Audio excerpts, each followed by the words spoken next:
you have been so transparent with your real life. So I know the like, no trust factor is very deep with you. You have talked about the 4 surgeries that you had on your spine and being in an abusive relationship and saying, hey, I'm going to go eat at my mama and daddy's house because I can't afford groceries at this point in my life. Like, what helped you to overcome all those obstacles? First question. Second question, how do you deal with people when they come to you with petty excuses for why they can't when you've been through so much? The first thing to help me deal with the obstacles, again, it goes back to the mindset. There was a point in my life I was so poor, and I don't mean like financially poor. I was very poor in mindset. I had not really accepted and realized, and I truly believe this, 80% of the things that are happening inside of our lives, they are things that we have created.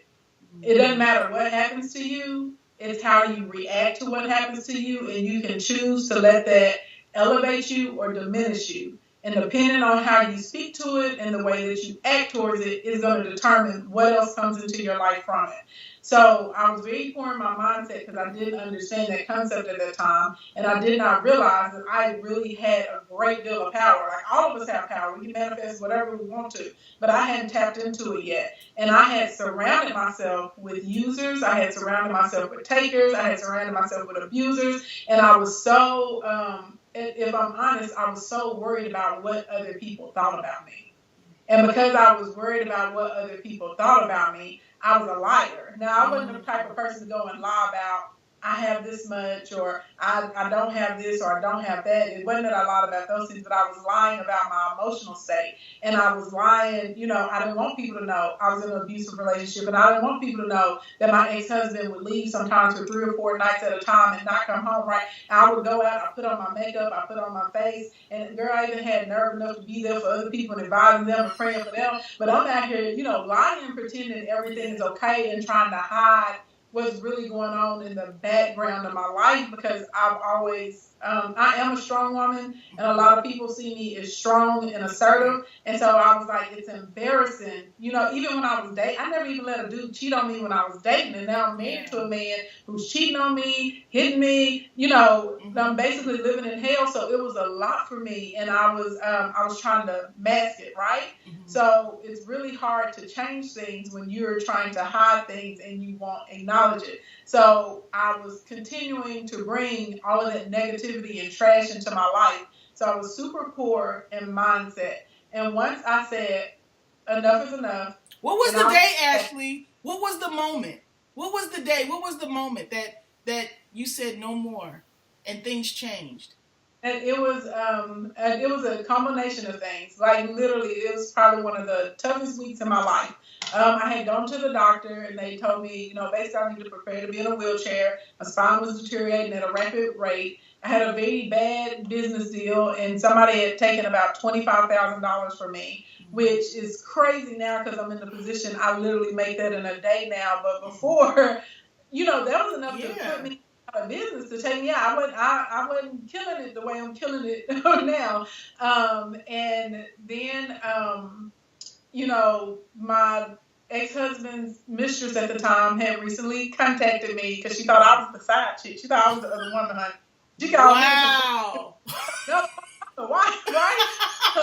So I'm dealing with all of this stuff, and I remember going to the doctor's office alone. I was by myself, and I had to call my parents. I just broke down, just streaming into tears, like, oh my God, you just told me the worst news. And I'm like, the man I'm married to is not even here to support me, but I've supported this person through everything that they've been through, and he had been through a lot, and I'm always there for him. And the girl that was my so-called best friend at the time, she's not here with me. What is going on in my life that I have so many people around me that when I'm in need, they're not here? That was what did it for me. And I was like, I don't want to live like this anymore. I want to be happy. And I want people who will love me as much as I love them. Yes.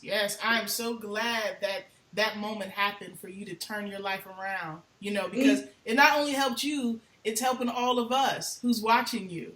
You know what I mean? Because you've got to become who you are right now, but you had to go through that. What's the biggest lesson you learned from that time? The biggest lesson that I learned from that time, because I learned so many lessons. If I had to pick one,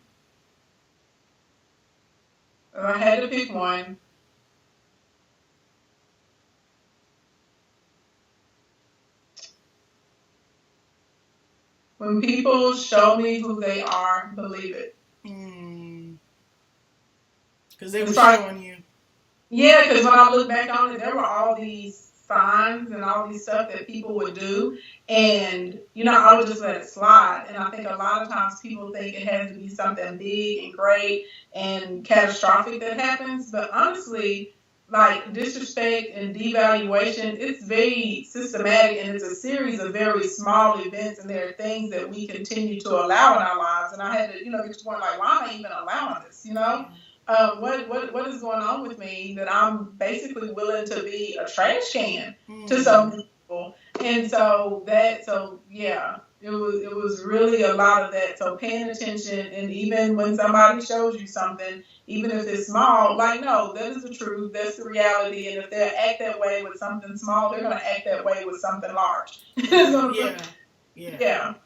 And when people come to you with excuses that don't even meet the threshold of what you've been through, what goes through your mind, and how do you still find a way to help them? I don't know. Sometimes I was like, you ain't the client for me. And I told people that. I said, you're not for me. And they'll say, why? I'm like, because you don't want it. You're full of excuses.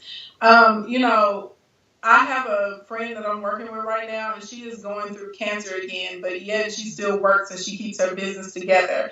And I tell people, you cannot let a temporary emotion or situation affect you permanently. We're not going to make decisions based off of what's happening temporarily. You're not going to make a permanent decision based off of what's going on in your life right now temporarily.